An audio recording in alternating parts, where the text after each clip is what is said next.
আসসালামাইকুম। আপনাদেরকে একটা জিনিস দেখাই, যে দেখেন এই স্যামসাংটা ফোনটা S24 আলট্রা, ঠিক আছে? ফোনটা আপনার তাকরিবান 6 মাসের মতো ইউজ হয়েছে।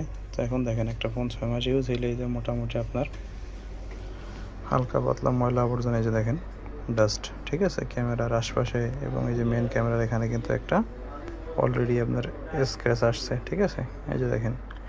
তো একটা ইউজ ফোন আপনি দেখলেই বুঝতে পারবেন যে আসলে এটা কি মূলত ইউজ ফোন নাকি রিফারবিশ ফোন। এবং এই যে এখানে দেখেন, আপনাকে একটা জিনিস বলছিলাম যে এখানে অনেক কিছু লেখা থাকে স্যামসাং লেখার নিচে, ঠিক আছে? কিন্তু যে ফোনটা আপনার রিফারবিশ থাকবে, ঠিক আছে, এখানে এত কিছু আপনি পাইবেন না, শুধু দেখবেন স্যামসাং লেখা এবং IMEI লেখা, ঠিক আছে?